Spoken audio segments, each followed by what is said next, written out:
You ever get the feeling that two totally separate trends are actually connected in some deep, fundamental way? Well, let's talk about the insane cost of housing in some cities and the huge rise of remote work. Are they just a coincidence, or are they two sides of the same coin, part of a massive, great unbundling that's completely reshaping our world? All right, let's just start with the number. $501,760. What is this? The price of a new Ferrari? A lottery win? Nope. This is the salary you would need to make per year just to afford a median-priced home in San Jose, California. Yeah, over $500,000 a year for an average house. And this is where you can really see the split. On one side, you've got these tech hubs in California, right? Places where you need a fortune to own a home. But on the other side, you have cities like Detroit, Pittsburgh, Cleveland, where it's dramatically more affordable. This creates this incredible economic pressure, basically tying your entire financial future to just a handful of super expensive places. For decades, if you wanted a top-tier job, you had to be there. But what if that's not true anymore? Yeah, that whole pressure cooker environment is exactly where things started to crack. Because the very same technology that made those cities so expensive also gave us an escape route. This is the first piece of the puzzle, the first big unbundling. Our jobs started to break free from our geography.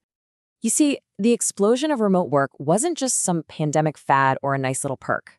For millions of people, it became an economic strategy, a direct response to the insane costs we just saw. It's a massive societal shift that lets people get those high-paying jobs without having to live in the most expensive zip codes on the planet.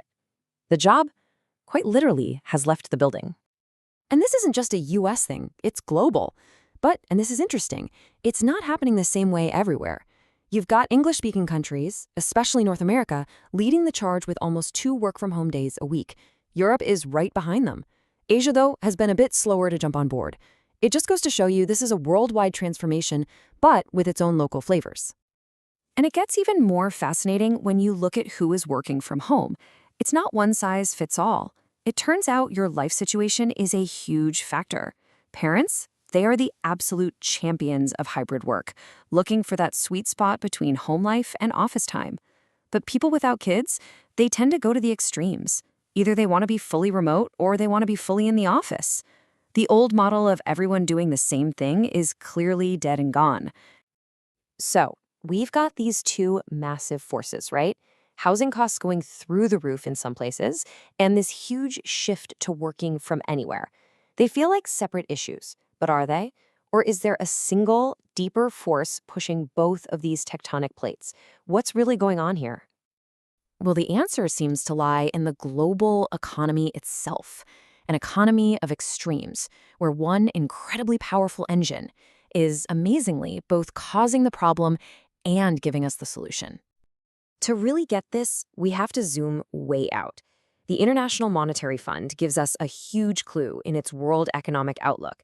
They paint a picture of a global economy being pulled in a bunch of different directions at once, all thanks to some really powerful clashing forces. And this right here is the key. The IMF found that even with all sorts of economic problems, the world economy is holding up. Why? Because of a massive, surging wave of investment in technology and AI. Now think about that. This is the aha moment. That same tech boom concentrates incredible wealth and talent in places like San Jose, driving housing costs to the moon, while at the same time it creates the very digital tools, the software, the networks that let us work from anywhere and escape those exact same places. It's a feedback loop. Okay, so if our work is no longer tied to a physical place, what happens next? If our communities, our economies, our whole social lives can exist online, what is the ultimate conclusion of all this? This is where the whole idea goes from interesting to, well, kind of radical. The concept is called a network state. And to put it simply, it's a blueprint for a brand new kind of country. One that starts not with a chunk of land, but with an online community, a group of people united by a shared purpose. And only later does this online nation start to buy up physical land, not all in one place, but in little pieces all over the world. And look, this isn't just some wild fantasy. There's actually a proposed roadmap. It all starts in the digital world. You build a community online, you organize it, you prove that you can work together to get things done. Then you start pooling your money to crowdfund physical real estate. And over time, you build this global network of properties. And eventually, you try to get recognized as a new kind of sovereign state. This quote right here gets to the absolute heart of the idea. For basically all of human history, nations started with territory. You grab some land, and the people who live there became your citizens. The network state idea completely flips that upside down. It says that in the 21st century, you can start with a global community built on shared ideas, and the land, the territory, can come later. The strategy for this is called reverse secession. Now, unlike the old way of starting a country, which usually involved a lot of conflict, this is designed to be peaceful and digital first. It's not about overthrowing a government. It's about building a brand new voluntary society from scratch, using the internet as your capital city, and working within existing laws until you're big enough and distributed enough to stand on your own. So, where does all this leave us? Well, we're kind of at a crossroads, aren't we? We're facing this fundamental choice between two very different ways of organizing our world, the traditional physical frontier and this new emerging digital one. And that's really the essence of this great unbundling.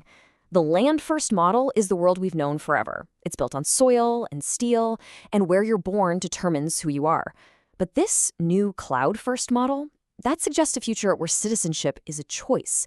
It's based on the code you believe in and the communities you join online, no matter where you happen to be on the physical map. So you see, from the crushing pressure of big city housing markets to the incredible freedom of remote work, all the way to this wild idea of online nations, it's all connected. These trends are forcing every single one of us to rethink what community, work, and even citizenship really mean. And as these two worlds, the digital and the physical, keep merging together, it leaves us all with one profound question. Where and how will you build your future?